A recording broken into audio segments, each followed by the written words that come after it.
Hello everyone, welcome back to Motivation with me. I'm Natasha Pereira, and today we'll be doing motivation and school.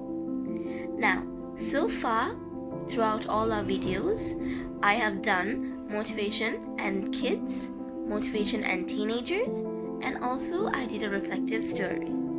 So today we will see how motivation has an impact on the school environment. Of course, some of you may think it's not a big deal sending a child to school. They come home, they study, they have to work hard, get good grades, and so forth. But there's a lot more than just getting good grades, or even staying on top of the class, or even being first in the class. There's a lot more that a child, your child, experiences and gains and also loses at school.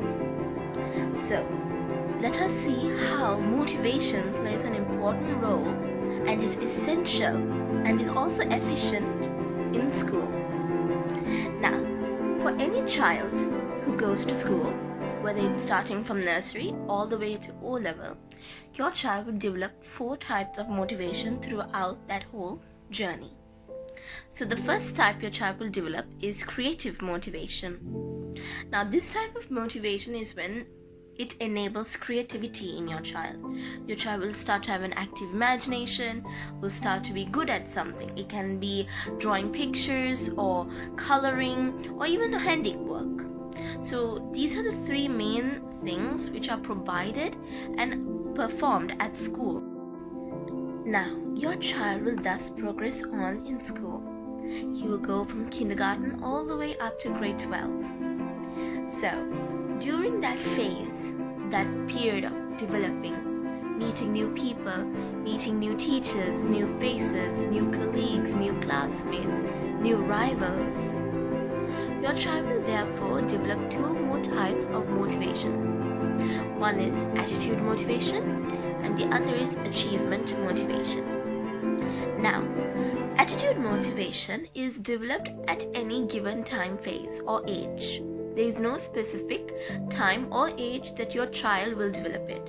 Some will develop it early, some will develop it late.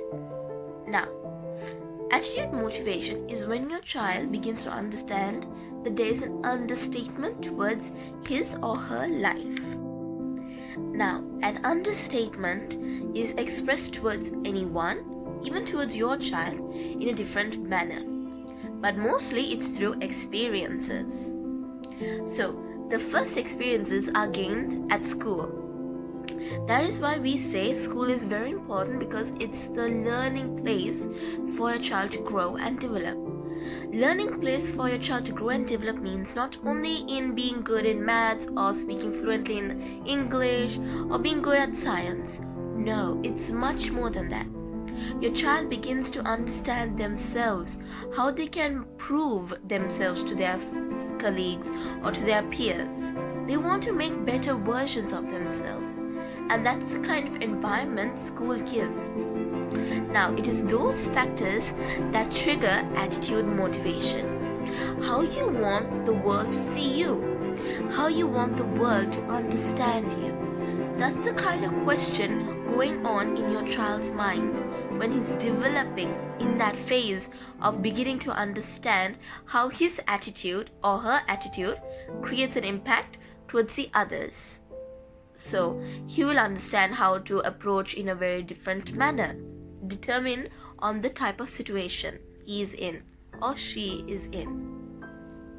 Now, the second type of motivation I mentioned before was achievement motivation. Now, of course, achievement motivation is a simple task and a simple factor. That is, you have your motivation to always achieve something, either big or either small. Now, achievements are not possible without having a good attitude. That is why having an attitude motivation is in line with achievement motivation. That's because these 2 factors, these 2 motivational types, cannot coexist without each other. They need each other, because that's what brings out the best in your child. Not the worst, the best. And also your child understands and begins to even accelerate those expectations you have if you constantly motivate him, whether you be his teachers or his parents. You have to always remember to constantly motivate your child no matter what. Because when you motivate a young mind, a young budding mind that is eager to learn, eager to understand new things, or is very fascinated by even the slightest thing, you should always motivate that child. Because children like them, they are the ones who understand and will be able to put forth their highest potential. Actually, any child is like that. There is no child which is different. After all, we are all children. Even you may be an adult, you may be high in a position or anything, but you're still a child. Because we are all little kids at heart. Because that shows our innocence. So, if you want that kind of motivational effect towards your child, always remember to show it. Never ever degrade your child of motivation. Don't stop telling your child how special they are. Of course, then they'll show you how definitely special they are in the near future to come. They won't stop amazing you. Even from a tiny achievement, you would feel like the proudest parents or the proudest teacher to have such a child under your wings to guide that child. So, that's what achievement motivation promotes. It not only is beneficial for your child, but also towards yourself. You can see how much your child has grown to become, how much he has developed in himself or herself to come to a certain position in life, all because he was able to approach situations with a very good attitude, and thus let him have an achievement. It may not be a good mark, but it can always be a good comment or a good remark by someone. That is still an achievement. Now, the final motivational type that is obtained from going to school is competence and learning motivation. Now, competence and learning motivation is the eagerness or the interest your child develops in understanding how learning is fun. Now, of course, learning will seem like a bore to some children. But going to school, your child begins to understand what are the subjects that he or she likes.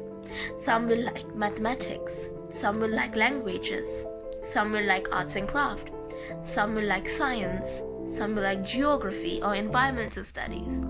So, from understanding that your child likes certain subjects very much in particular, your child begins to grow this type of motivation, a learning motivation, a competence motivation. Now we know as we grow up, our competition levels also rise. So that's what competence and learning motivation also promotes. It promotes your child to be more competitive in their environment, whether it be school or a tuition class or home, it doesn't matter. So this type of motivation brings about competitiveness in your child. Like he wants to show he is determined, he can do more, he has the ability, he has the potential to do more. Now, of course, schooling provides this type of environment for your child. Your child will have a rival he wants to be competitive with. Or a child will have in mind, I want to show my parents I can do it, I can be better. So that's the type of environment that school provides to your child. And these 4 motivation types always remain with your child even after school. They tend to be more creative with their work, they tend to have more achievements, they tend to have a good attitude, and they also have very high competitive levels. Obviously, that is because the school, the environment of the school promoted it. Now, the main thing that is to be understood is that these factors do not just happen in a child. Your child will develop them, but at any time, it will also degrade in your child. In other words, it will go low. The level of it in your child will even degrade. And that is determined on how you treat your child or how you approach your child. Like I said before, you should always remember to motivate your child. Because if you stop motivating, them, those 4 factors will have a low level in your child's life. Your child will not want to express themselves, will not want to show the world or even you as parents and teachers the best of themselves, the best of their abilities, their highest potential. They won't have any interest, and that's because you don't show it. You must always remember that your child is under your wings. You have to guide them, be their support, be their rock that they can always hold on, and never underestimate your child. Your child will grow up to be one of the best people in the world, even towards you. If it's not to the society, even to you as parents. They'll make you proud. And they can only do that if you show them such love and motivation. You have to always keep encouraging them, pushing them forward, telling them not to give up. There'll be times of difficulty where they have to face on their own, of course. But they cannot do it at a young age, not yet. They need to learn from parents, they need to learn from you how to be strong inside, how to protect what you love, how to defend what is right. So those are the things you can give your child by showing your child how to be motivated with life.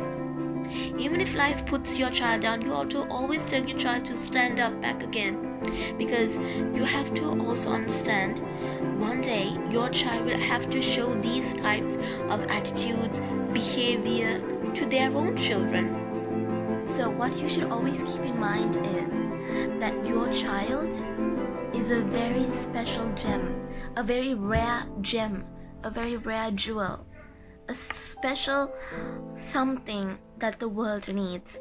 And you can only bring out that individuality, that uniqueness, that genuinity of your child if you just keep motivating and encouraging your child to be the best of who they can be.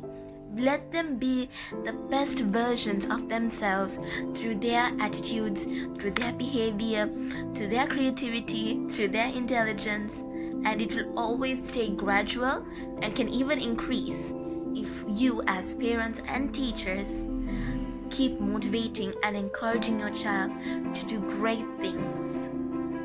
So that's the end for today's video. I hope you all enjoyed, and tomorrow we will do motivation and work. So we'll be talking about how you should be motivating yourself when you're in a working environment. So I hope you all enjoyed, and I will see you soon. Take care.